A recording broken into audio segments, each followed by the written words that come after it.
It's not necessarily that people are more at risk for PTSD today than in the past. We just happen to know more about the diagnosis and are better able to detect it.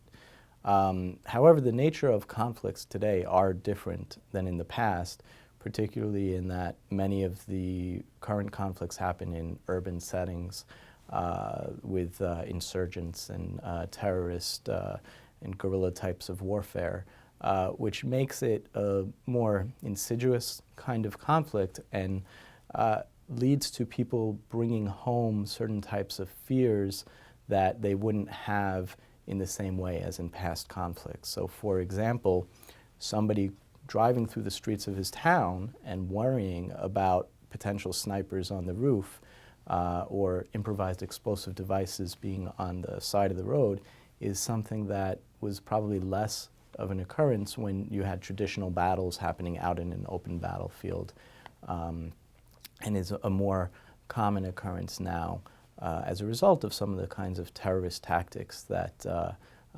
enemies have put forward.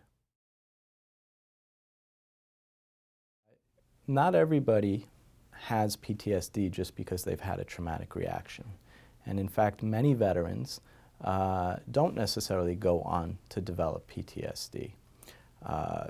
In fact, it's only, there are different studies indicating what exactly is the percentage of people that develop PTSD, but it could be anywhere from about 14 to around 20% of service members who have experienced combat that might develop PTSD. However, if a person is struggling with PTSD and they don't go in for some treatment, then it could wreak havoc on their lives in many ways. It could affect their relationships, it could affect their family lives, it could lead to difficulties with their jobs, performing at work. Sometimes it can lead to substance abuse, such as alcohol and drug use, and sometimes even leading to suicide. The Unified Behavioral Health Center for military veterans and their families is a first of its kind center in the country. Northwell Health has partnered with the Northport VA to develop a program on the South Shore of Long Island where both the veterans and their families can come in together to one location for services together. So unfortunately, there are many instances where a veteran's family can't get support and help for the kinds of struggles that the whole family is going through as a result of combat. This is largely because the VA is primarily tasked by Congress and the government to treat the veteran. So something is needed on the part of the community sector and community providers to make sure that we address the needs of the families and the children that are in the larger civilian community.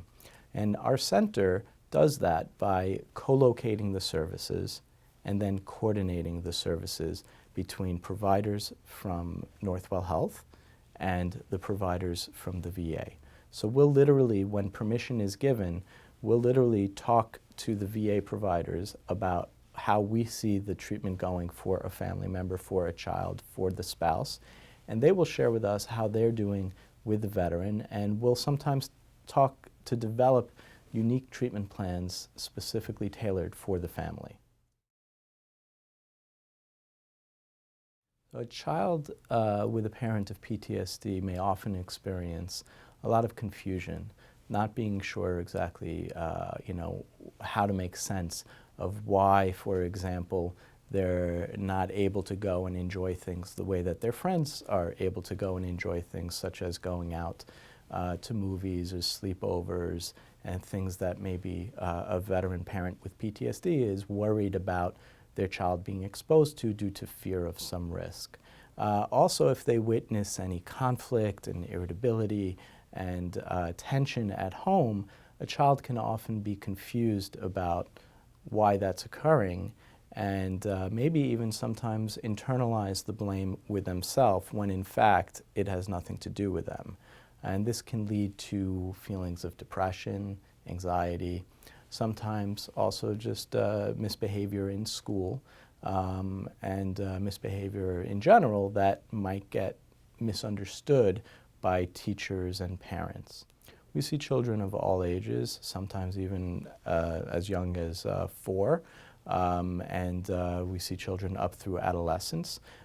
We've also worked with newly expecting parents and very young parents to help them in better navigating how to parent their children effectively. One of the challenges that we face when working with veterans and their families is that this community and this group is a very strong and resilient group with a high sense of mission and purpose. And while that is really an asset and a benefit in many regards, and something that we tap into and leverage in the work that we're doing together, sometimes it can lead to some stigma of going somewhere to obtain support and help. As some of these families or veterans will say that they just don't think that they'll need help, or that they don't want to be perceived as weak.